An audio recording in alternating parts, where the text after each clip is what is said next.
नमस्कार। बड़ी खबर में आप सभी का स्वागत है। मैं हूं प्रभात। बड़ी खबर में सबसे पहले बात करेंगे ब्रिटेन की तीसरी महिला पीएम लिज ट्रस बनने जा रही हैं। आपको बता दें, भारतीय मूल के ऋषि सुनक को उन्होंने हरा दिया है। लिज को ब्रिटेन की सियासत में फायर ब्रांड नेता के तौर पर जाना जाता है। जीत का ऐलान होने के बाद लिज ने सुनक के बारे में कहा कि वो खुशकिस्मत हैं कि उनकी पार्टी में इतनी गहरी समझ वाले नेता हैं। आपको बता दें कि करीब 12,000 वोटों से उन्होंने जीत दर्ज की है।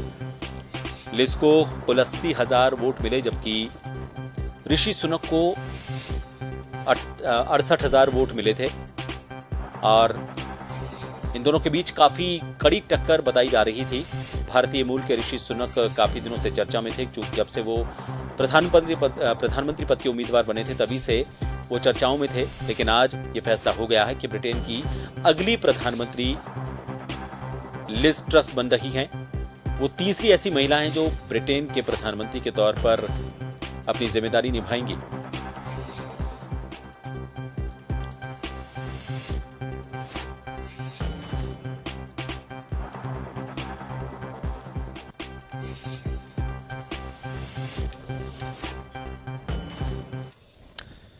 बांग्लादेश की प्रधानमंत्री शेख हसीना आज 4 दिवसीय दौरे पर भारत पहुंच गई हैं। भारत में बांग्लादेश की प्रधानमंत्री का जोरदार स्वागत किया गया। इस दौरान वो प्रधानमंत्री नरेंद्र मोदी के साथ द्विपक्षीय संबंधों से जुड़े मुद्दों पर चर्चा करेंगी।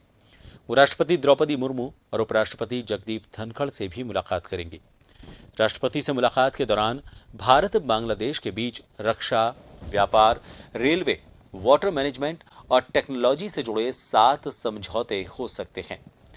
8 सितंबर को शेख हसीना अजमेर शरीफ की दरगाह में मत्था टेकने के लिए भी जाएंगी। इससे पहले हसीना ने रोहिंग्या मुसलमानों को उनके देश के लिए एक चुनौती बताया। उन्होंने कहा कि ये देश के लिए बहुत बड़े बोझ हैं और उन्हें लगता है कि इस मुद्दे का समाधान निकालने में भारत एक बड़ी भूमिका निभा सकता है। उन्होंने रूस यूक्रेन युद्ध में फंसे बांग्लादेशी छात्रों का रेस्क्यू करने के लिए भारत के पीएम नरेंद्र मोदी की भी तारीफ की।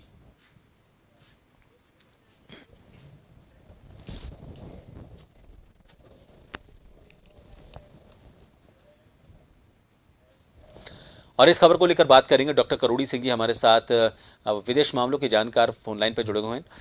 डॉक्टर साहब, बांग्लादेश और भारत के रिश्ते काफ़ी मजबूत इसलिए हैं क्योंकि बांग्लादेश की अगर हम बात करें तो उसकी पैदाइश में हिंदुस्तान का ही हाथ है।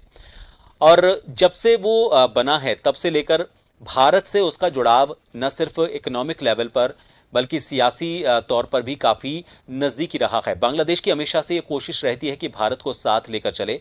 अंतर्राष्ट्रीय स्तर पर उसको अपनी मजबूती के लिए भारत को साथ लेकर चलना बहुत ज़रूरी है। अगर हम व्यापारिक रिश्तों की बात करें तो दोनों में बहुत प्रगाढ़ता है।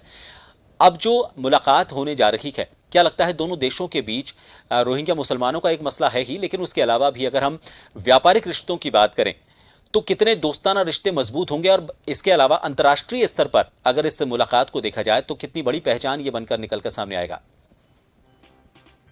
देखिए प्रभात जी, आपने जैसे व्यापार के बारे में कहा कि व्यापारिक रिश्तों में क्या हो सकता है। 2015 के बाद पिछले 7 साल में व्यापार बांग्लादेश और भारत का दोगुना हो गया है। तो व्यापार जिस गति से बढ़ रहा है, किसी भी दक्षिण एशियाई देश के साथ भारत का इस गति से व्यापार नहीं बढ़ रहा है। तो दोनों देशों के बीच व्यापार बहुत ही प्रगाढ़ हो रहा है और आगे भी बहुत ज्यादा संभावनाएं हैं।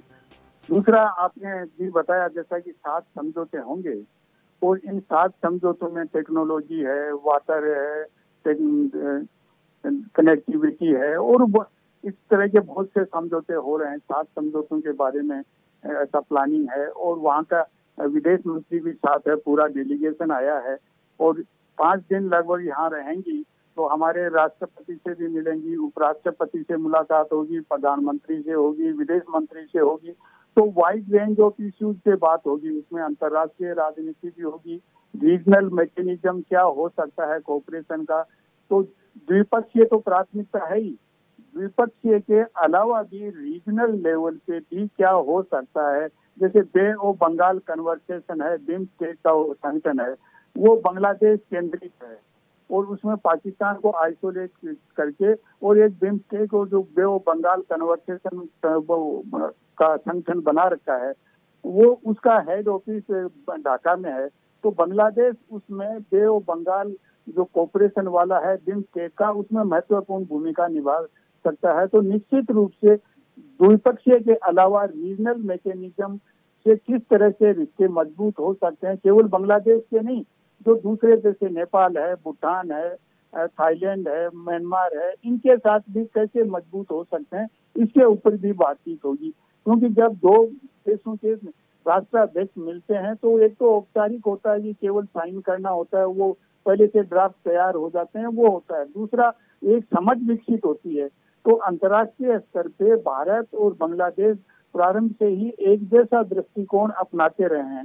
तो भारत और बांग्लादेश के रिश्तों में तनाव नहीं देखा गया है, तो आगे भी मुझे नहीं लग रहा है कि तनाव देखा जाएगा, तो तनाव होगा।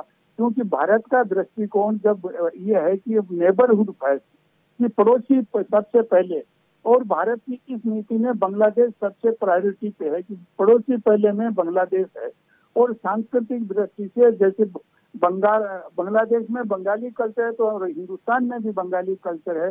तो इस तरह का जो बांग्लादेश और भारत का रिश्ता है, एक संबंधियों की तरह से रिश्ता है। इसके साथ साथ बांग्लादेश अपने विकास के लिए चीन से, जापान से, उनसे भी मदद ले रहा है। लेकिन भारत की जो कंसर्न है, सरोकार हैं, उनको ध्यान में रखते हुए उनसे मदद ले रहा है आर्थिक विकास में।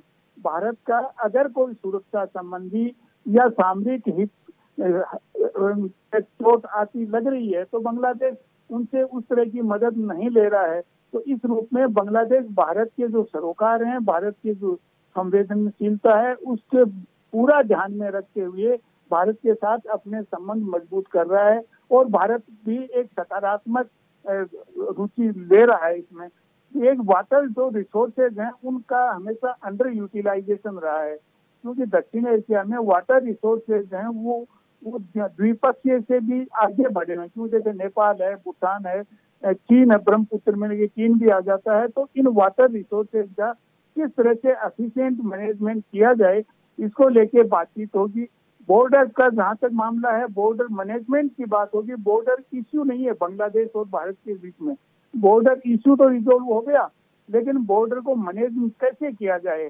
क्योंकि बांग्लादेश से जो आते हैं, जिसको इन्फिल्ट्रेशन कहते हैं, या बांग्लादेश को ऐसा लगता है कि भारत कहीं सच्चे बॉर्डर में भारतीय कोई उधर जाते होंगे, तो उसके मैनेजमेंट की मैकेनिज्म को लेके निश्चित रूप से बातचीत होगी। इसके अलावा शैक्षणिक और जो तकनीकी सहयोग है, वो किस तरह से मजबूत किया जा सकता है। और जो महत्वपूर्ण है, वो आज यूक्रेन क्राइसिस के बाद राष्ट्रीय सुरक्षा है और प्रतिरक्षा है, वो सभी देशों के लिए महत्वपूर्ण हो गई है। तो उसमें बांग्लादेश और भारत सुरक्षा के लिए सहयोग किस तरीके से करेंगे, भारत बांग्लादेश की सुरक्षा में कितना सहयोग कर सकता है, और बांग्लादेश भारत के हितों को ध्यान में रखते हुए किस तरह भारत के साथ खड़ा हो सकता है। तो इन सब मैकेनिज्म को लेके बातचीत होगी निश्चित रूप से। और मुझे लगता है कि ये वार्ता या ये विजिट है हसीना की, ये बहुत ही सफल या महत्वपूर्ण इसे कहा जा सकता है। जी जी, बहुत बहुत शुक्रिया डॉक्टर साहब हमसे जुड़ने के लिए। तो फिलहाल देखना होगा कि 3 दिन की या 4 दिन की जो मुलाकात है, उस मुलाकात में कौन कौन से रिश्ते मजबूत होते हैं, क्योंकि द्विपक्षीय संबंधों से जुड़े मुद्दों पर यह चर्चा होगी। कई तरह के रिश्ते भारत के बांग्लादेश के साथ हैं, व्यापारिक रिश्ते काफ़ी मजबूत हैं और इन रिश्तों में धीरे धीरे मजबूती आती जा रही है। इसके अलावा भी और भी कई मसले हैं, लेकिन उन सभी मसलों को लेकर उनकी प्रधानमंत्री नरेंद्र मोदी से मुलाकात होगी।